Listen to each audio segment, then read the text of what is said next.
Welcome to the first round of the World Chess Championship 2023. As Magnus Carlsen decided not to defend his title, now we have a World Championship match between Jan Nepomniachtchi, the Russian Super Grandmaster, and Deng Liren, the Chinese Super Grandmaster. Jan and Deng Liren won the first and second place in the last candidates tournament. That's why they play now on the new title of the world champion as Magnus stepped aside. The first game was very interesting.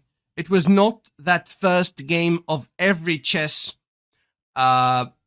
championship or world chess championship, as usually the first game is so boring, no much of action.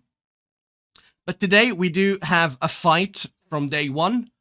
So let's see what happened. Let's jump into the game right away. E4 from Jan, E5 from Deng Liren, knight, knight, bishop, and now we have the Rio Lopez, which is very common in top level. We have two main moves here, a6 and knight f6. Knight f6 is called the Berlin defense, and a6, which was played in the game, is called the Morphy defense. It's the most common move in this position. Bishop a4, it's worth noting that bishop takes, pawn takes, queen to d, knight takes, and now queen to d4 is not actually good for white. So taking the pawn that early in the game would equalize immediately for black. After knight back here, we take the pawn, and you try to defend the check. That's an early in the game with two bishops for black. Black is completely okay in these positions. That's why white always comes back with the bishop to a4, and now knight a6 hitting the pawn, castles. The pawn is now hit and can be taken, leading into positions of open Rio Lopez, where the E file is open. But Deng Liren decided to play his main repertoire with bishop e7. Now, and only now, Jan Nepomniachtchi decided to take bishop takes knight and put an immediate pressure on this e5 pawn after defending his pawn with rook e1. The most common move in this position is to play d3, defending the pawn. Actually, Deng Liren faced this variation twice with d3. One of them was against Magnus, and he won. But it was a blitz game. Still, he does have a lot of experience in these positions. After knight d7, defending the pawn, knight bd2, knight c4, and try to attack f6 is played in these variations. But this time, Jan chose to play rook e1, defending the pawn with the rook. Knight d7 is also chosen, but as Anand mentioned in his analysis, that maybe knight d7 is not the most accurate because now white can go d4 on one go. Bishop g4 is another try. It was actually tried before, which includes a piece sacrifice like h3, bishop back, g4, knight takes, pawn takes, bishop takes, and actually computer thinks that this position is equal. You can tell that from the evaluation bar. It's very interesting. Like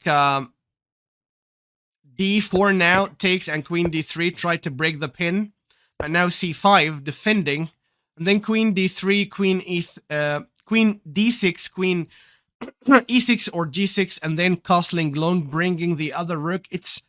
It's a huge attack and needs quite accuracy from white to play this position.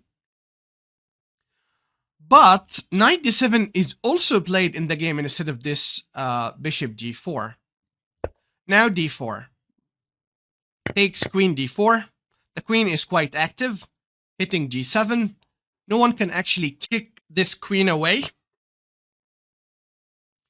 Black castled, and now bishop to f4. Putting pressure on this pawn and on the dark squares. Knight c5 is an end-game invitation. He wants, he's inviting white to take, and now bishop takes defending. This position was in the database 7 times. Actually, 86% is draw in these positions. That's why Jan Nepomniachtchi declined the invitation. Now bishop g4 was played, which is definitely a good move. Tried to make use of the 2 bishops. But in the database, only one move was tried, which was knight e6. Maybe this is a new move now. A novelty, we can tell. Knight into d4, saying that you cannot actually liquidate, and you will somehow struggle with putting this bishop into the right square. Because after h3, for example, the bishop is quite stranded and could be taken. And the bishop bear advantage would be lost from black. Queen d7 defending, allowing the rook to come to the game. Knight c3 continuing development, and now rook a to d8, hitting this knight. And Mr. Jan Nepomniachtchi played knight f5. But here there was a good variation, which is h3. And if you take this knight, you can pause the video and think about the right move while I get a sip of coffee.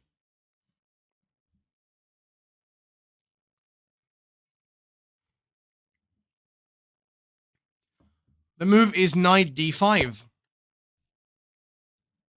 Try to isolate the queen from the defense of the rook. If you take now, we have the in-between move, knight takes e7 with a check, and then you can take the queen. Now the knight is hit, the bishop is hit.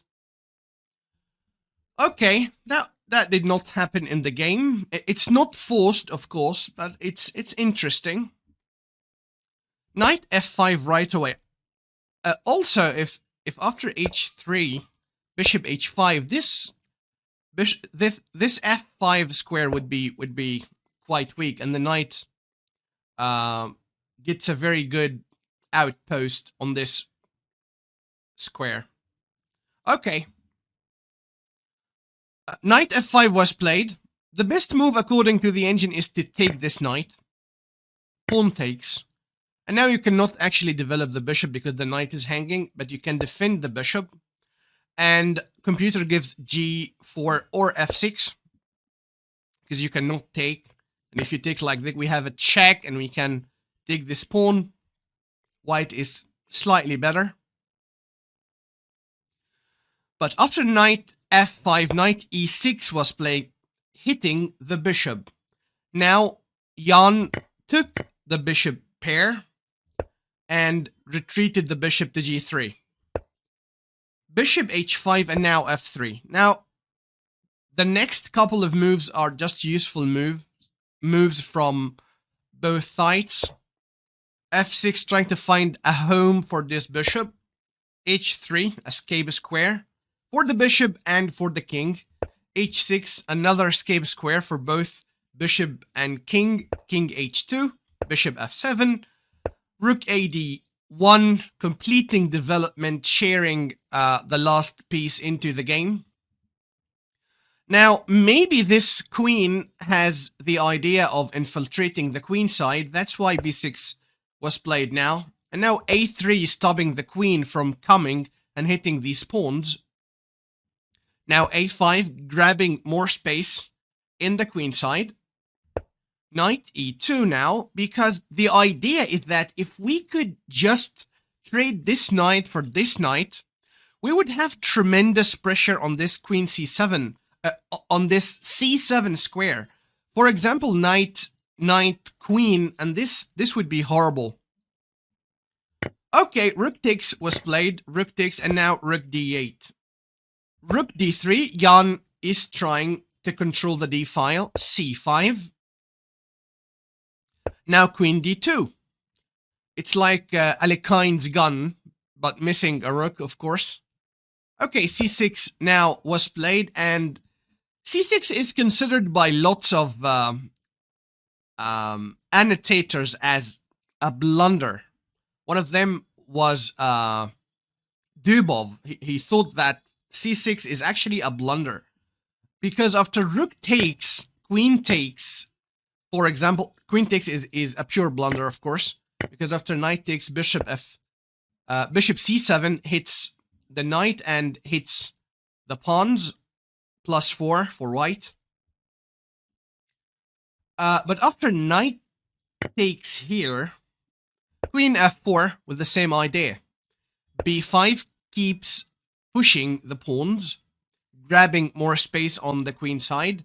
And now queen b8, pinning the knight, and will follow this with bishop c7 to win this knight. So you have to go away from the pin.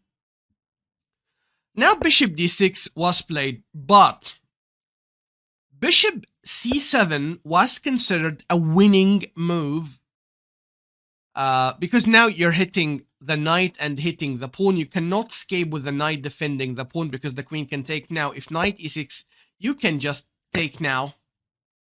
And after, for example, knight d4, knight takes, pawn takes, and bishop b6 is a very interesting line. Hitting the pawn, queen d7 to defend the pawn, and now queen a7, hitting this pawn once again, and inviting an endgame where black would be losing 2 pawns. That's why, for example, queen d6 is the best. And now you have to move. And then queen there. You cannot take actually the bishop because of the repetition of checks. If you want to play for a win, you cannot take the bishop. Now, for example, bishop takes with a check. And now check, and now you cover.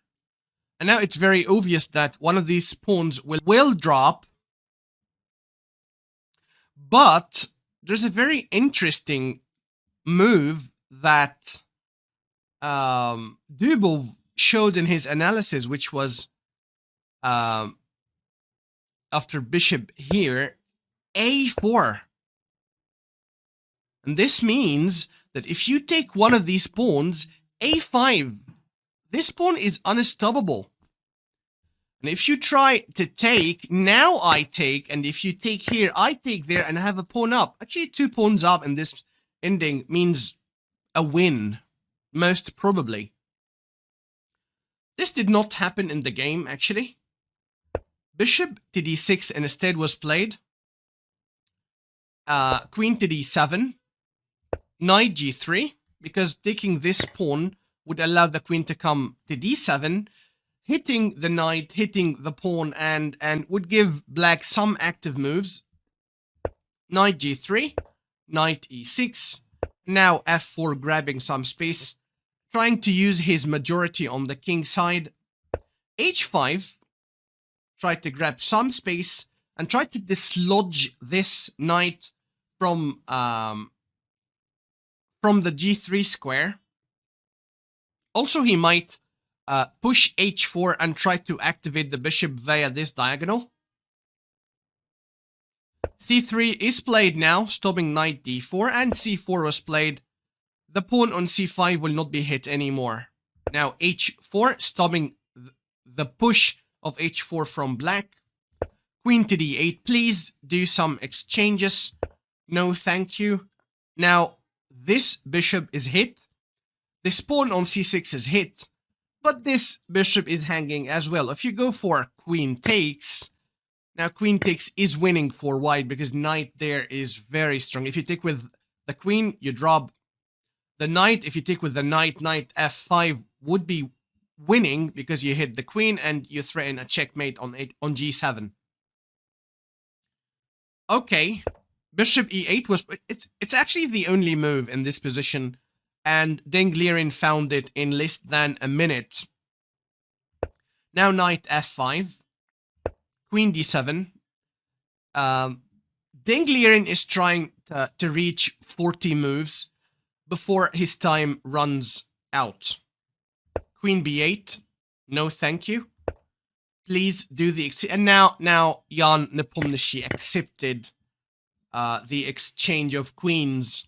Now knight d4, knight b7, hitting the bishop, and now e5, trying to exploit the fact that he has a majority in the center, and he has the potential of having a passed pawn in the center. King g8, tried to stand in front of the pawn. King g3, bishop now to d7.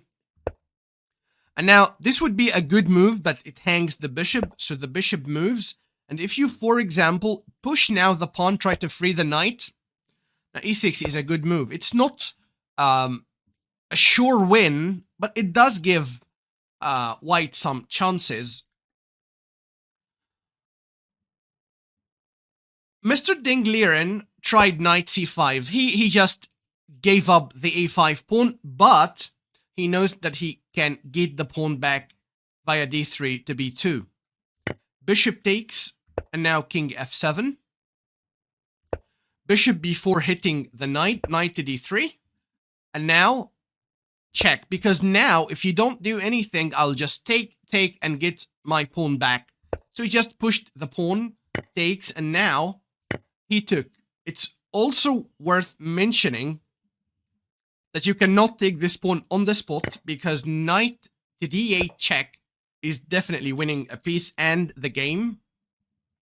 So first you hit the knight comes back, and then you take your pawn back after king f3, knight d3, g3 was played, knight c1, and after king e3, knight b3 was played, trying to exchange the knights, and the position would be opposite colored bishops, which is known to be draw. I definitely loved the start of this championship, and I am so excited to see more of it. Okay, until I see you next game, thank you for watching.